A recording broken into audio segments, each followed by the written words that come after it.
Lo que estás a punto de escuchar es una historia sobre las consecuencias de traicionar a quienes nos rodean. Dicen los que saben que hay fuerzas en este mundo que no perdonan el daño que se hace con plena conciencia. Si usted cree que las acciones no tienen precio, esta historia podría cambiar su manera de pensar. Escuche con atención. El precio de la traición. Una historia real ocurrida en Chihuahua, México. Los nombres han sido cambiados para proteger a los involucrados. Elías Quintero era un hombre como muchos en su pueblo, conocido por todos, respetado en la calle y desconocido dentro de su propia casa. Vivía en un barrio tranquilo de Chihuahua junto a su esposa Claudia, una mujer trabajadora que había dedicado sus mejores años a cuidar el hogar que ambos construyeron juntos. Desde afuera todo parecía normal, pero en el interior de esa casa había una mentira que crecía en silencio, día tras día, como una planta venenosa. Elías había aprendido de su padre que el matrimonio era una cosa y la vida personal era otra muy diferente. Creció viendo cómo su padre llegaba tarde, con excusas baratas y el olor a perfume ajeno pegado en la ropa. Y en lugar de rechazar ese ejemplo, Elías lo adoptó como si fuera una herencia natural, algo que simplemente le tocaba repetir. Claudia lo sabía. No con pruebas, pero sí con ese instinto que tienen las mujeres cuando algo no está bien. Aún así, ella seguía ahí, esperando, creyendo que las cosas podían mejorar. Un martes por la mañana, como tantos otros, Elías salió al mercado del centro. Era un lugar bullicioso, lleno de colores, olores y voces. Vendedores que gritaban sus precios, niños corriendo entre los puestos, señoras regateando con bolsas en las manos. Fue ahí, entre montones de chile seco y canastas de fruta, donde sus ojos se cruzaron por primera vez con los de Juanita. Ella acomodaba unas verduras en un puesto cercano y levantó la vista sin querer. Fue un instante breve, pero Elías lo tomó como una invitación. Juanita era una mujer joven, de cabello oscuro y mirada tranquila. También tenía pareja, un hombre al que muy poca gente conocía bien en el pueblo, pero del que todos hablaban en voz baja cuando su nombre salía a la conversación. Nadie decía exactamente por qué, pero había algo en ese hombre que hacía que la gente bajara la mirada y cambiara el tema. Juanita vivía con él desde hacía tiempo, y aunque no parecía del todo feliz, tampoco se veía que fuera a irse pronto. Elías no preguntó nada de eso. No le importó. Solo veía lo que quería ver. Durante varias semanas Elías buscó pretextos para aparecer por el mercado. Le compraba verduras a Juanita aunque ya tuviera en casa todo lo que necesitaba. Le hacía conversación, la hacía reír, le decía cosas bonitas con la misma facilidad con que se dice el clima. Y poco a poco, como pasa con muchas cosas que empiezan en terreno equivocado, la distancia entre ellos fue desapareciendo. Elías sabía perfectamente lo que estaba haciendo. Juanita también. Pero ninguno de los dos se detuvo a pensar en lo que podía venir después. Fue una tarde de jueves cuando todo cruzó la línea que no debía cruzarse.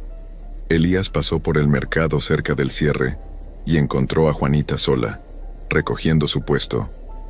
Hablaron poco. Salieron juntos sin decirle nada a nadie. Tomaron un taxi y se fueron a un motel que estaba en las afueras del pueblo, de esos que uno paga por horas y que tienen las cortinas siempre cerradas. Nadie los vio. O eso creyeron. Porque en los pueblos chicos siempre hay alguien que ve sin que uno se dé cuenta. Esa misma noche, mientras Elías llegaba a su casa con la excusa de haber estado trabajando hasta tarde, algo ya había sido puesto en movimiento. El novio de Juanita, ese hombre del que todos hablaban en voz baja, ya sabía lo que había pasado. No porque alguien se lo hubiera contado. Lo sabía de la misma manera en que él sabía muchas cosas, por medios que no tienen explicación lógica. Ese hombre se llamaba Torcuato, y llevaba años practicando cosas que la mayoría de la gente prefiere ignorar. Era conocido en ciertos círculos como alguien que podía hacerle daño a una persona sin siquiera acercarse a ella. Un brujo, le decían. Y no lo decían como insulto. Elías durmió tranquilo esa noche. Al día siguiente también. Pasó una semana entera sin que nada raro ocurriera, y ya empezaba a creer que todo había quedado en el olvido. Pero exactamente 7 días después de aquella tarde en el motel, Elías se despertó en la madrugada con un calor extraño en el cuerpo. Pensó que era gripa. Se tapó bien y trató de dormir. Al amanecer, la fiebre ya era tan alta que Claudia tuvo que meterlo a bañar con agua fría. El termómetro marcaba más de 40 grados. Elías temblaba como hoja. Los días siguientes fueron una pesadilla. La fiebre no bajaba con nada. Los médicos del pueblo lo revisaron, le hicieron análisis, le dieron medicamentos. Nada funcionaba. Pero lo peor no era la fiebre. Lo peor llegó una mañana cuando Elías, doblado sobre el lavabo del baño, comenzó a toser con una fuerza terrible y escupió algo que le heló la sangre al verlo. No era flema. Eran gusanos, pequeños, blancos, con manchas oscuras que parecían sangre seca. Claudia entró al baño en ese momento y pegó un grito que se escuchó hasta la calle.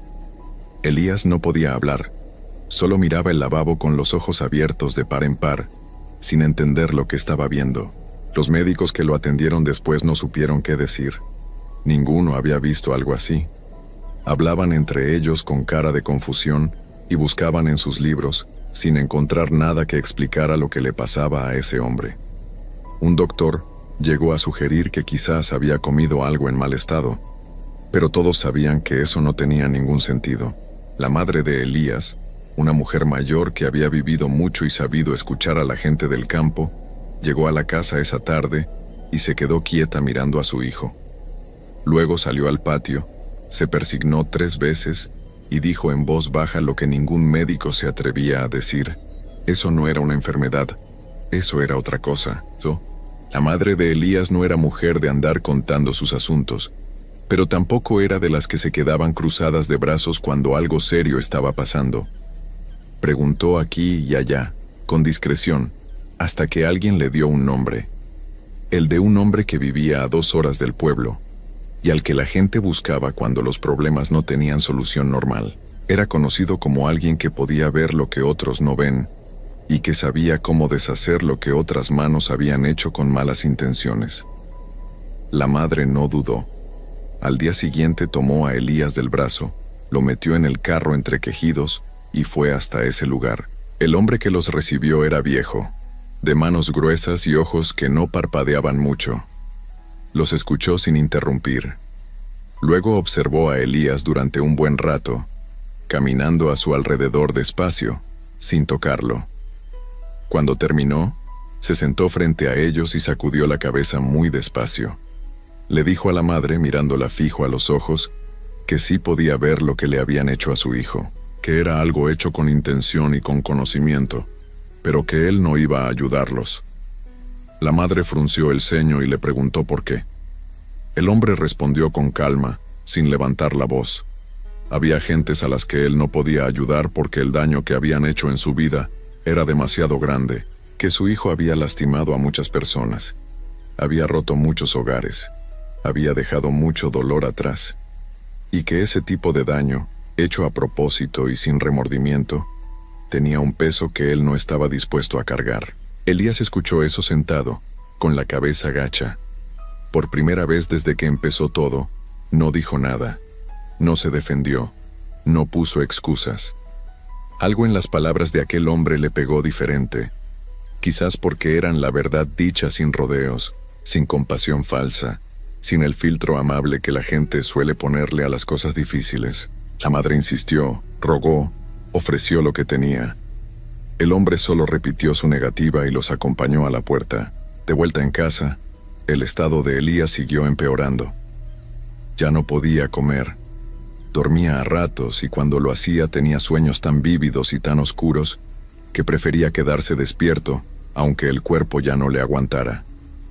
A veces se le escuchaba hablar solo en su cuarto, con voz desesperada pidiéndole a Dios que si no iba a mejorar, al menos que terminara con el sufrimiento de una vez. Claudia dormía en el sillón de la sala, llorando en silencio por las noches, sin saber ya qué hacer ni a quién pedirle ayuda. La casa había dejado de ser un hogar. Se había convertido en algo que se sentía pesado desde que uno cruzaba la puerta. Fue en esos días cuando Juanita apareció en la puerta de la casa. Traía una bolsa de tela con hierbas que había conseguido no se sabe dónde, y le dijo a Claudia que eran para Elías, que podían ayudarlo.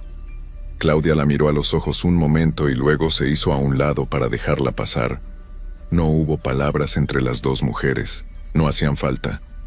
Juanita dejó las hierbas en la mesa de la cocina, echó un vistazo rápido hacia el cuarto donde estaba Elías y se fue sin voltear. Esa fue la última vez que alguien la vio con vida. 2 días después, un muchacho que salía temprano a trabajar la encontró tirada cerca de un camino de tierra que pasaba a espaldas de la casa del brujo Torcuato. No había señales de que hubiera habido una pelea. Solo estaba ahí, con los ojos abiertos mirando el cielo, sin vida. Al lado de su cuerpo había una nota escrita a mano, con letra pequeña y torcida. Las autoridades que llegaron al lugar leyeron esa nota y se quedaron en silencio. En ella, Torcuato explicaba sin rodeos lo que había hecho y por qué. Decía que la traición tiene precio y que él simplemente había cobrado lo que se debía. No se disculpaba, no pedía nada. Era una confesión fría, escrita con la misma calma con que se anota un recado. Cuando la noticia llegó a la casa de Elías, algo se quebró en él de una manera distinta a todo el dolor físico que ya cargaba. No era lástima exactamente lo que sentía, era culpa. Una culpa pesada y sin forma que se le instaló en el pecho y no se movió. Él sabía que si no hubiera buscado a Juanita, si no hubiera cruzado esa línea, ella estaría viva. Eso no tenía vuelta atrás, y lo sabía. A pesar de todo, algo en él seguía funcionando como siempre, con esa mezcla de rabia y miedo que a los hombres como él les resulta más fácil convertir en acción que en reflexión. Se levantó de la cama como pudo, se vistió temblando y fue hasta la casa de Torcuato. Pero cuando llegó, la casa estaba vacía. No solo sin gente, vacía de verdad. Sin muebles, sin ropa, sin ninguna señal de que alguien hubiera vivido ahí en mucho tiempo. Las ventanas estaban cerradas con tablas. La puerta tenía candado viejo. Los vecinos que estaban afuera dijeron que hacía días no veían a nadie entrar ni salir. Torcuato se había ido. Sabía que era el principal sospechoso y no esperó a que fueran por él. Simplemente desapareció, como si nunca hubiera existido, dejando solo esa nota y una historia que nadie en el pueblo iba a olvidar pronto. Elías regresó a su casa con las manos vacías y el cuerpo al límite. Esa noche, su madre lo encontró hincado al pie de la cama, llorando sin sonido, con las manos juntas. No le dijo nada. Se sentó a su lado y esperó. Eso fue todo. En los días que siguieron, algo empezó a cambiar despacio. La fiebre bajó un poco. Luego un poco más. Los síntomas no desaparecieron de golpe, pero se fueron retirando con la misma lentitud con que habían llegado. La madre buscó a una persona de fe, alguien que oraba y que sabía cómo limpiar lo que el alma carga cuando ha pasado por algo oscuro. Vinieron varias veces a la casa. Oraron, prendieron velas, hicieron cosas sencillas pero hechas con convicción profunda. Semanas después, Elías pudo sentarse a la mesa a comer sin que el cuerpo se lo impidiera. Un mes más tarde, pudo caminar hasta el patio sin ayuda. Y con el tiempo, poco a poco, el hombre que había estado al borde de no levantarse más volvió a estar de pie. Pero no era el mismo hombre que se había ido al mercado aquel martes. Ese hombre había quedado en el camino, igual que la versión de sí mismo que creyó que podía vivir sin consecuencias. El Elías que quedó era más callado, más pausado, con una mirada que cargaba algo que no se puede describir fácilmente, pero que cualquiera que lo veía podía notar. Había visto algo desde adentro que muy poca gente ve y regresa para contarlo. Empezó a estar en su casa, a hablar con Claudia, a pedirle perdón, no con palabras bonitas sino con hechos, día tras día, sin esperar que ella le respondiera de inmediato. Cuidó a su familia con una dedicación que nunca había tenido antes. Y aunque el pueblo siguió hablando durante mucho tiempo de todo lo que había pasado, Elías no se defendió ni dio explicaciones, solo siguió adelante. Los que lo conocieron de antes dicen que ese hombre cambió de raíz, y los que lo conocieron después no pueden creer que alguna vez haya sido el de la historia. Dicen también que hay cosas en este mundo que cuando te tocan de verdad, no te dejan opción. O te destruyen o te cambian para siempre. Elías tuvo la rara fortuna de que le tocara lo segundo.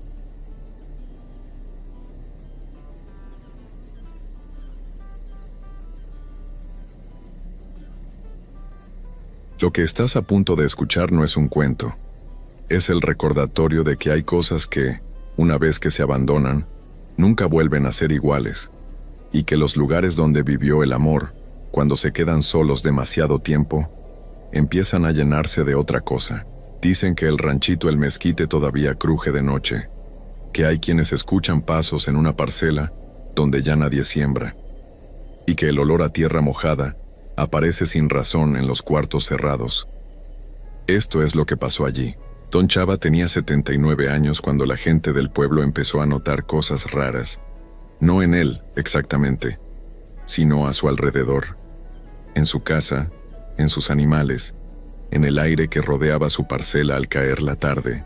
Pero nadie decía nada, porque en El Mezquite, un ranchito perdido entre los cerros del estado de Jalisco, hablar de ciertas cosas traía mala suerte, o eso creían. Lo que nadie imaginaba era que el silencio, ese mismo silencio que todos guardaban por costumbre, era exactamente lo que estaba dejando que algo creciera.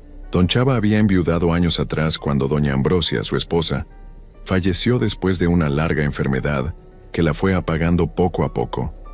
Desde ese día, él siguió viviendo en la misma casa de adobe donde habían construido su vida juntos, en la misma parcela que él mismo había preparado con sus manos desde joven, y bajo la misma rutina que nunca cambió. Despertarse a las 4 de la mañana, ponerse las botas todavía a oscuras, y salir a trabajar antes de que el sol terminara de asomarse. Cultivaba papayas, frijol y calabaza. No mucho, lo justo para comer y para tener en qué ocupar el cuerpo y la mente. Era respetado por todos en el pueblo, no porque fuera rico ni porque tuviera poder, sino porque nunca se quejaba de nada.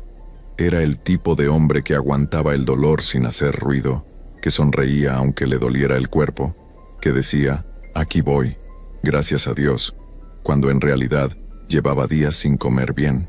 Tuvo 4 hijos, Crescencio, Gilberto, Gerardo y Norma.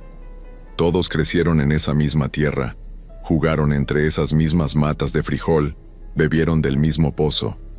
Pero cuando se hicieron adultos, la vida los fue jalando hacia otros rumbos. Crescencio y Gilberto cruzaron la frontera y se fueron a trabajar al norte, a Estados Unidos. Gerardo los siguió unos años después. Norma, la única mujer, se casó con un hombre de Guadalajara y se fue a vivir allá. Al principio llamaban seguido, mandaban dinero, prometían regresar pronto, pero el tiempo hace eso que siempre hace. Va poniendo distancia entre las personas, no solo en kilómetros, sino en el alma.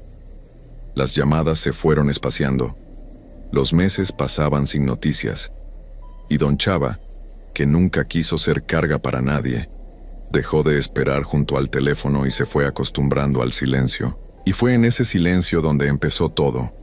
Nadie sabe exactamente cuándo comenzó. Algunos dicen que fue después de que don Chava dejó de encender la luz del portal por las noches, porque el recibo de la luz lo preocupaba. Otros dicen que fue cuando el perro que tenía, un animal viejo y tranquilo llamado Canelo, empezó a ponerse raro. El animal dejó de dormir dentro de la casa y comenzó a quedarse pegado a la cerca, con la vista fija en la parcela, como si estuviera viendo algo que nadie más podía ver. Gruñía a veces, sin razón aparente. Y había noches en que aullaba de una manera que ponía los pelos de punta. Un sonido largo y bajo que se metía por las ventanas de los vecinos y no los dejaba dormir. Doña Refugio, que vivía a 3 casas de distancia, fue la primera en hablar. Contó que una tarde estaba echando tortillas cuando escuchó que alguien golpeaba la puerta de la casa de don Chava. Pensó que era él que había salido y se le había olvidado la llave, pero cuando se asomó por la ventana de su cocina, vio que don Chava estaba sentado en su equipal afuera, a la vista de todos, y sin embargo los golpes seguían. 3 golpes seguidos. Pausa. 3 golpes más.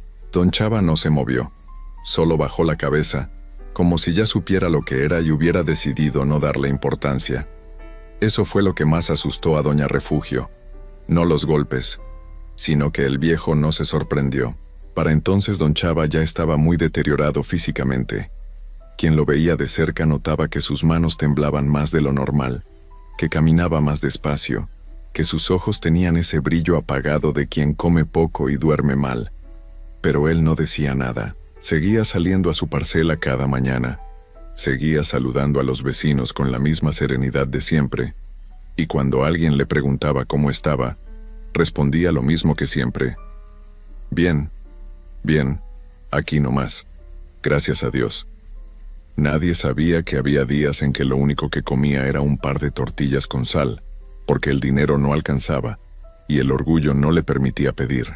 Nadie sabía que había noches en que no podía dormir, no por el frío ni por el dolor del cuerpo, sino porque escuchaba cosas que no tenían explicación. Él mismo nunca habló de eso con nadie, pero su vecino más cercano, un hombre llamado Fausto que tenía 50 y tantos años y había conocido a don Chava toda su vida, empezó a notar detalles que no cuadraban. Una mañana llegó a ayudarle con unos costales y encontró la puerta de la casa entreabierta. Adentro todo estaba en orden, pero había un vaso de agua puesto en la mesa que alguien había llenado recientemente, con el agua todavía fresca. Don Chava estaba fuera, en la parcela, y juraba que no había entrado desde la noche anterior. Otro día, Fausto encontró una silla movida de lugar, puesta de cara a la pared, como si alguien hubiera estado sentado mirando el adobe. Don Chava dijo que no la había movido, y Fausto le creyó, porque el anciano no tenía ninguna razón para mentir sobre algo así. Fue entonces cuando un hombre del pueblo, don Octavio, un señor con tierras y dinero que llevaba tiempo queriendo quedarse con la parcela de don Chava, empezó a aparecerse por allá con más frecuencia. Llegaba con palabras suaves, con promesas, con la excusa de que quería ayudar al anciano. Pero en realidad lo que quería era la tierra. Le decía que ya estaba muy grande para seguir trabajando solo, que mejor le vendiera antes de que ya no pudiera hacer nada con ella, que él le daría un precio justo. Don Chava lo escuchaba sin decir nada, y al final siempre respondía lo mismo. Aquí está enterrada mi Ambrosia, aquí me quedo. Don Octavio se iba enojado y regresaba al tiempo con otra propuesta. Y cada vez que pasaba eso, los vecinos notaban que esa noche el perro Canelo ladraba más fuerte, y que las luces de la casa de don Chava parpadeaban aunque él no estuviera dentro. La cosa se puso peor una noche de jueves en que Fausto se despertó a las 2 de la mañana, porque escuchó algo que sonaba como una persona caminando sobre el techo de lámina de la casa de don Chava. Pasos lentos, pesados, de un extremo al otro. Se levantó, salió al patio y miró hacia allá. El techo estaba vacío, no había nadie. Pero los pasos siguieron por unos minutos más, perfectamente audibles en el silencio de la madrugada, antes de detenerse de golpe. Fausto entró de regreso, se persignó 3 veces y no volvió a asomarse. Al día siguiente le contó a don Chava lo que había escuchado. El viejo asintió despacio, sin sorpresa, y dijo solo esto: «Ya sé, no es la primera vez». Después de eso, Fausto empezó a preguntar entre la gente mayor del pueblo si había pasado algo en esa propiedad en el pasado, y fue así como se enteró de que años atrás, mucho antes de que don Chava comprara ese terreno, había habido allí una disputa muy fuerte entre 2 familias por la misma tierra, una disputa que terminó muy mal para uno de los lados. Nadie quería dar detalles. Solo decían que hubo un tiempo en que ese pedazo de tierra no fue de nadie, porque nadie quería pisarlo, y que doña Ambrosia, cuando llegó a vivir allí con don Chava siendo todavía jóvenes, mandó traer a un señor de un pueblo vecino para que hiciera una limpia y bendijera cada rincón. Por años nada pasó. La tierra dio fruto, la casa fue feliz, pero la gente mayor murmuraba que esas cosas no desaparecen, solo duermen, y que se despiertan cuando el amor se va de un lugar, cuando queda solo el abandono. Don Chava se desplomó una mañana en su parcela. Fausto lo encontró tirado entre las matas de calabaza, inconsciente, con la cara quemada por el sol. Lo llevaron al hospital del municipio, y allí los médicos dijeron que el anciano estaba gravemente deshidratado y desnutrido, que el corazón estaba muy débil y que la situación era seria. Fue en el hospital donde los enfermeros lograron comunicarse con Crescencio, el hijo mayor, a través de un número que encontraron anotado en un papel dentro de la cartera de don Chava. El papel estaba tan doblado y gastado que casi no se podía leer, como si llevara años guardado sin ser usado. Crescencio contestó la llamada a las 11 de la noche, hora del norte, y escuchó lo que tenía que escuchar. Dicen que no habló mucho, solo preguntó cómo estaba su padre y cuándo podía llegar. Esa misma semana tomó un camión de regreso, cuando entró al hospital y vio a don Chava en la cama, con los tubos y el suero, con ese cuerpo pequeño y cansado que alguna vez había levantado costales de 100 kilos, algo se rompió en él. No lloró allí, frente a todos. Esperó a salir al pasillo, y entonces sí. Y ese llanto cargaba años de culpa, de llamadas que no se hicieron, de navidades que pasaron sin una visita. Crescencio fue el primero en llegar al rancho, después de que dieron de alta a don Chava. Y lo primero que hizo fue ir a hablar con don Octavio. Nadie supo exactamente qué se dijeron, pero don Octavio no volvió a aparecer por la propiedad. Las visitas, las propuestas, el acoso, todo se detuvo de un día para otro. Y esa misma noche, la primera que Crescencio pasó en la casa de su padre, el perro Canelo durmió dentro por primera vez en meses, sin ladrar, sin gruñir, enrollado junto a la puerta, tranquilo como cuando era cachorro. Poco a poco fueron llegando los demás. Gilberto primero, luego Gerardo, y finalmente Norma con sus hijos. La casa, que había estado oscura y en silencio, volvió a tener voces, olores de comida, risas de niños corriendo por el patio.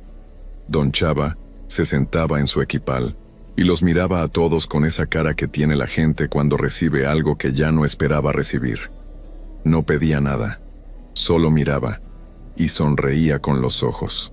Los 2 últimos años de la vida de don Chava fueron los más tranquilos que tuvo desde que doña Ambrosia se fue. No porque tuviera dinero ni comodidades que antes le faltaban, sino porque tenía a su gente cerca. Sus hijos trabajaron la parcela con él. Sus nietos aprendieron a sembrar frijol. La casa volvió a estar encendida de noche, y las cosas raras, los golpes en la puerta, los pasos en el techo, el vaso de agua aparecido de la nada, todo eso se fue como se va una tormenta cuando escampa, sin drama, sin explicación, como si lo que sea que había estado allí hubiera encontrado lo que buscaba, o hubiera decidido que ya no tenía razón para quedarse. Don Chava murió a los 82 años, una madrugada de mayo, con Crescencio sentado a su lado. No hubo hospital esta vez. Pidió quedarse en su casa, en su cama, con la ventana abierta para que entrara el aire de la parcela. Dicen que antes de cerrar los ojos dijo el nombre de Ambrosia en voz muy baja. Y dicen que en ese momento, aunque no había viento, la llama de la veladora que tenían prendida en el cuarto se dobló hacia un lado, como si alguien hubiera pasado cerca.